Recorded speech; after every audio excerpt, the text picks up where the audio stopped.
I was the non-commissioned officer in charge of the medical section of our task force battalion serving in Iraq. We received the radio message.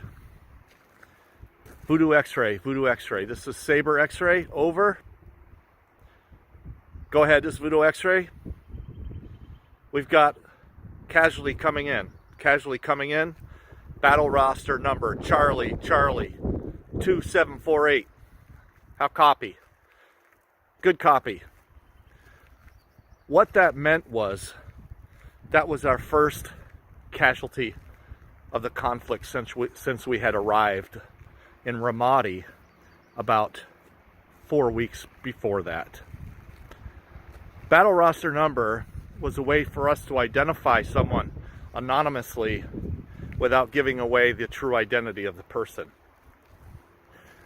It was also a way that we could gather that person's medical information, his medical file, and meet the incoming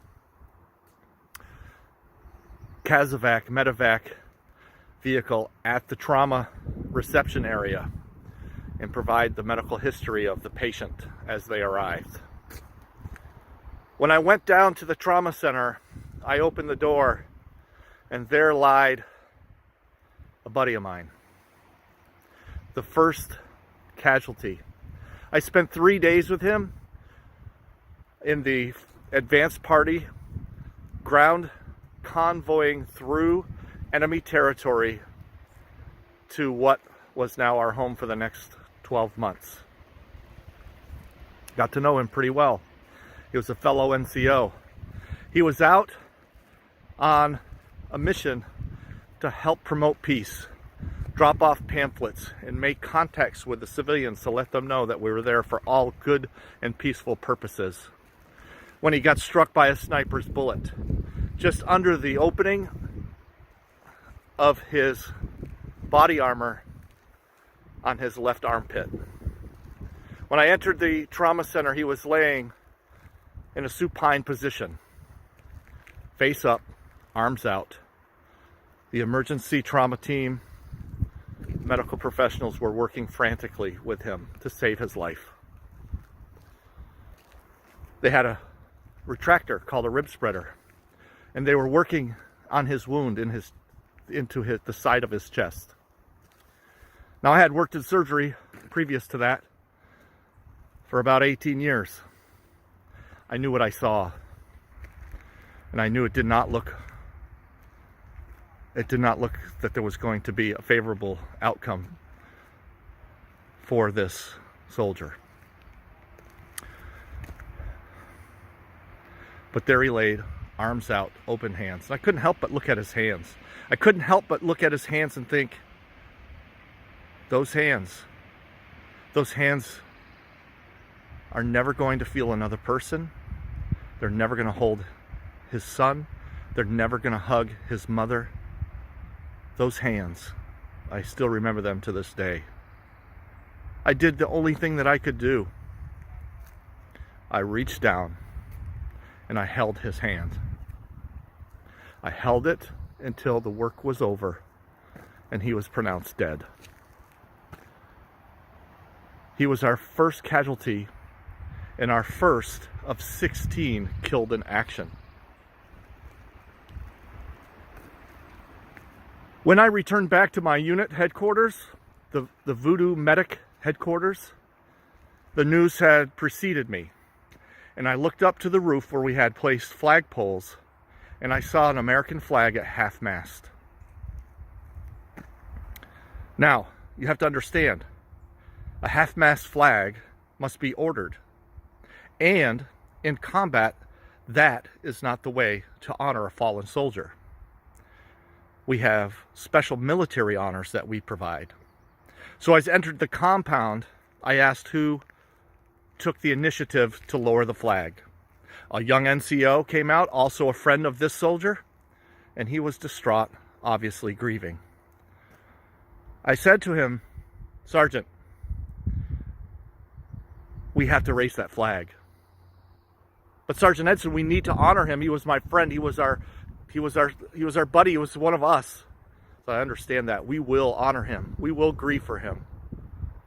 But now is not the time, and that is not the way.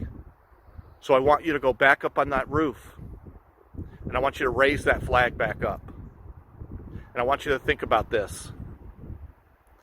If you were Chris, the fallen soldier, how would you want to be honored? Halfway or full way? It is our duty, our obligation, to honor all of our fallen soldiers all the way. So go up to that roof,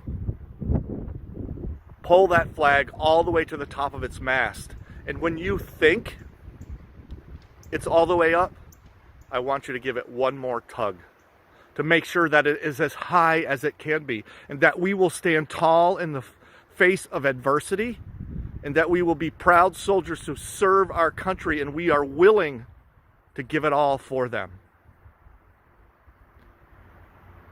So this young NCO went up to the top, pulled the flag to the top, tied it tight, and we left that flag at the top as high as it could be, the top of the mast, for all people to see on our post and in the bordering city and town that was around our post, that we will stand tall no matter our loss, our sacrifice, and whatever the case may be of adversity, we will stand tall through it.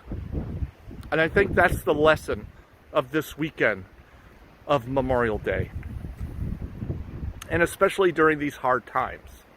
We should not cower. We should not go half-mast. We should go all the way to the top and give it an extra tug. We are proud Americans, strong and firm. And what we are doing this weekend of Memorial Day is that we are honoring those who were willing to sacrifice it all. Not all of our veterans. It is not Veterans Day. Not those who have served. Those who have given it all. And that's what I want you to keep in mind this weekend. Stand tall. Raise your flags and pull it that one final tug. Whether it is a literal flag or whether it is a figurative flag in your heart, raise it to the top. Celebrate those who are willing to give it all. Those 16 men who gave their lives while I was there in Iraq are just a drop amongst an ocean of those who have done so. Let's honor them. Let's honor them properly. My name is Bill Edson. I'm a member of the Board of Trustees here at Cathedral of the Pines. And we just ask that you take the time to reflect and honor and celebrate those who are willing to give it all so that we can have the freedoms that we have today. Thank you.